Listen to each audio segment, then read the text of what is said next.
जो कि शनि ग्रह का सबसे बड़ा चांद है। ये भी जीवन बसाने के लिए उपयुक्त स्थान हो सकता है। तो आज के इस वीडियो में हम यही जानेंगे कि वे कौन से कारण हैं जिनसे हमें लगता है कि टाइटन पर जीवन बसाना सही रहेगा।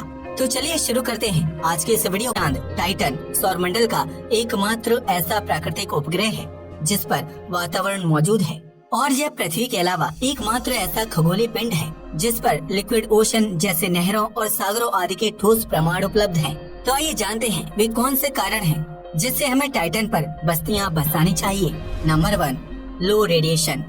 हमारी सौरमंडल में जब भी जीवन बसाने की बात आती है तब अक्सर चंद्रमा और मंगल ग्रह को जीवन बसाने के लिए सबसे अधिक संभावित माना जाता है, जहां मानव जाति पहले पृथ्वी से परे एक स्थायी उपस्थिति स्थापित करेगी। हालांकि टाइटन की तुलना में कहीं अधिक निकट होने की वजह से चंद्रमा और मंगल पर जो सबसे बड़ी समस्याएं आती हैं, उनमें से एक ये है कि मंगल ग्रह और चंद्रमा तक बहुत ही अधिक मात्रा में सूर्य की रेडिएशन पहुंचता है। हालांकि इस ग्रह और चांद तक अधिक मात्रा में रेडिएशन पहुंचने का एक कारण ये भी है कि इसके पास मैग्नेटिक फील्ड और वायुमंडल का अभाव है, जिस वजह से यदि हम इन ग्रहों पर कॉलोनी बनाते हैं तो हमें भूमिगत यानी कि अंडरग्राउंड कॉलोनी बनानी होगी। किंतु जब बात शनि के मून टाइटन की आती है तो इस पर हमारी सौरमंडल में शुक्र ग्रह के बाद किसी भी चट्टानी पिंड से अब तक का सबसे घना वातावरण मौजूद है।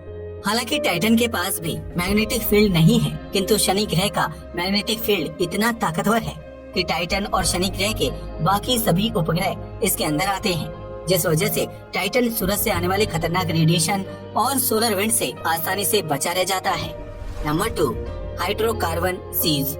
हमारे सौरमंडल में पृथ्वी के अलावा टाइटन ही एकमात्र ऐसा खगोलीय पिंड है जिस पर पर्याप्त मात्रा में तरल मौजूद है, और वास्तव में टाइटन पर हमारी पृथ्वी की तरह समुद्र, नदियां और झील मौजूद हैं। हमारे ग्रह की तरह इस उपग्रह पर भी बारिश होती है।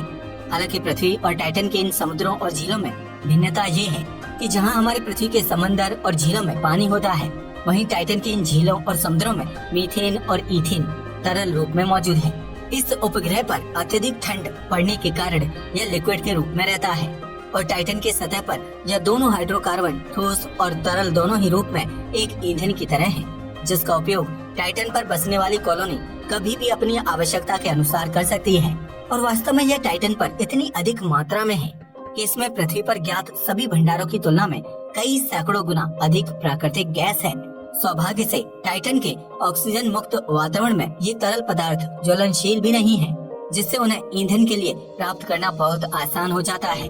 Number 3, water and oxygen available. जैसा कि हम सभी जानते हैं कि टाइटन पर पहले से ही जीवन को बनाए रखने वाले आवश्यक सभी तत्व मौजूद हैं, और नासा ने साल 2014 में ये खुलासा भी किया कि टाइटन की सतह के नीचे लिक्विड वाटर ओशन और घुले हुए लवण मौजूद हो सकते हैं। इतनी अधिक मात्रा में पानी मौजूद होने से इसे हम पीने के लिए भी प्राप्त कर सकते हैं, और पानी की यह प्रचुर मात्रा हमें सांस लेने के लिए ऑक्सीजन भी प्रदान करेगी। इसके अतिरिक्त टाइटन पर बहुत अधिक मात्रा में नाइट्रोजन भी मौजूद है, जो वहाँ बसने वाले जीवन को और भी आसान बना देगी। वास्तव में टाइटन के वायुमंडल में पहले से ही हमारी पृथ्वी के 78% नाइट्रोजन की तुलना में 98% नाइट्रोजन मौजूद है, जिस वजह से सौरमंडल के किसी भी अन्य ग्रह की तुलना में टाइटन का वायुमंडल पृथ्वी के वायुमंडल से बहुत अधिक मेल खाता है। और इसके अलावा टाइटन के वायुमंडल में 2% अन्य गैसें हैं, जिनमें मीथेन सबसे ज्यादा है। Number 4, salinity of water.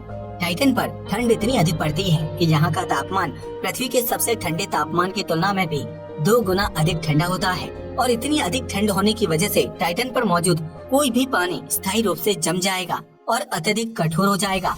फिर भले ही यह एक चमकदार महासागर क्यों न हो, किंतु फिर भी टाइटन की सतह पर पानी बर्फ के रूप में बहुत अधिक मात्रा में है, और यह नीचे की चट्टानों में बंद है। इसके बारे में वैज्ञानिकों का मानना है कि टाइटन का बाहरी आवरण काफी हद तक पानी की बर्फ से बना है, जिसे निकालना इतना मुश्किल भी नहीं होना चाहिए। इसके अतिरिक्त 2010 में नासा ने सबूतों का खुलासा किया कि टाइटन की सतह पर बर्फ के ज्वालामुखी भी हो सकते हैं।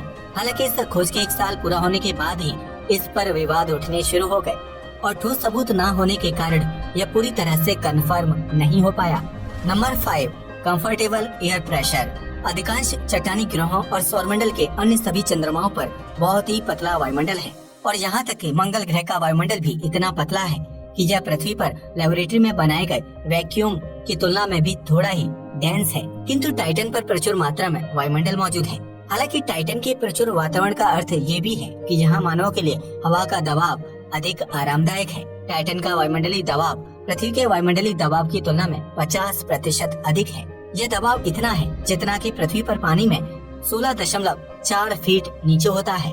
किंतु इस प्रकार की समस्या को कम करने के लिए हम एक अलग प्रकार का घर बना सकते हैं, जिनके अंदर उतना ही दबाव होगा जितना कि हमारी पृथ्वी के वायुमंडल में होता है। हालांकि हमें इस बात का भी ख्याल रखना होगा कि घर के बाहर और घर के अंदर दबाव में कम अंतर हो।